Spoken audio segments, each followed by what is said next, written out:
Good afternoon to you viewers, this is the Colonel speaking to you live from the Grange for British Imperial YouTube Broadcasting. And yet another British Drama League record, oh dear, South Wales by Dr. Haydn Davies. Mid Glamorgan dialect and Rhondda dialect. Lord knows what that's going to sound like, but here we go viewers. Then you see I'm in the right about that, boys. The little girl coming from the school over by there, past the beast house. Now there she is, going down the road through the red gate, on the left-hand side of the road. Hey, look, the silly girl has gone straight up to the door of the wrong house.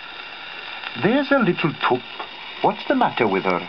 That's just the place she's likely to meet that old chap who is always grumbling and crinkly and hard of hearing. All of us know him right enough, don't we? Thomas his name is, isn't it? Well, he can't bear the little children. She'll have it with him and his nasty tongue, won't she, Jess? It'll be a lesson to her not to do it again. He's a real good one, you can venture. Look here, it is true, isn't it then? Look at her hurrying away, poor little thing. That's his way right enough. Did you ever see such a sight in all the world? Here's the schoolmaster come in as well. Listen to the noise. A piece of talk from The Poacher by Geo Francis.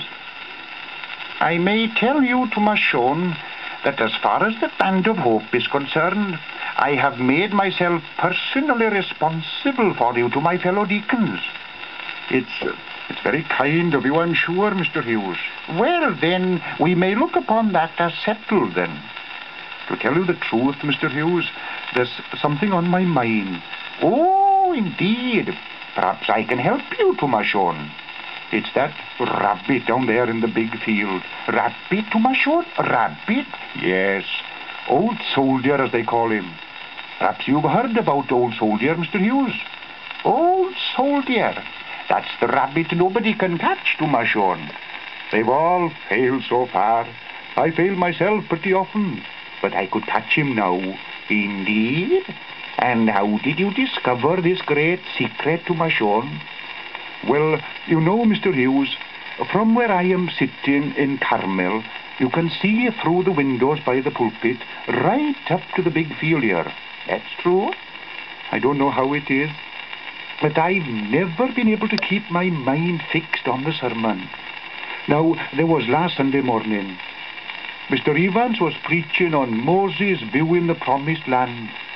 He was describing it something beautiful too, was Mr. Evans. Oh, of course, it's only what you'd expect on him, a B.A., B.D. But you know, Mr. Hughes, what I couldn't help seeing in the middle of the promised land. No, well, that old rabbit. What? Yes, Old Soldier, sitting comfortable on a bit of a hill with the milk and honey around him. That's how I was picturing him to myself, with that left ear of his half shot off and a sort of a smile all over his face. I always said that window ought to be painted over. It isn't giving the preacher a fair chance. My good character wouldn't lie half so heavy on me if only I'd put it off till I'd caught Old Soldier down there. Change by Geo Francis.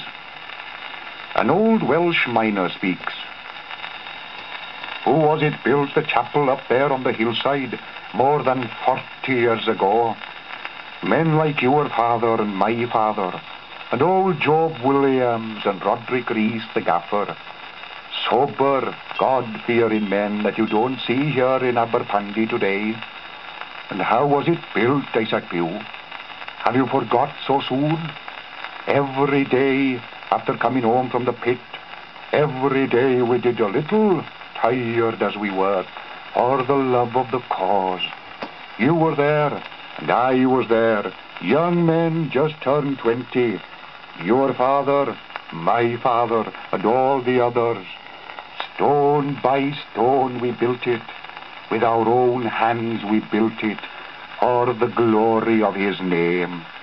I've sat there Sunday after Sunday all these years. All that I have known noble and good, All that has given me power to go on from day to day has come from that old chapel up there on the hill. And you think, I said to you, I'll stand by and see it lost without making a struggle? Well, there we go, viewers. That sounded very Welsh to me, and I used to watch Ivor the Engine, look you, in the 70s, when that Welsh dragon popped out of his chimney and said, "Do you know land of my fathers?" Oh dear, viewers. Of course, Wales is not quite what it used to be, is it? It used to be full of chapels and people singing hymns, and now it's full of vulgar people swearing a lot. I watched a film about it the other day. They use the most appalling language. They ought to buck themselves up. Anyway, thank you, viewers, and goodbye.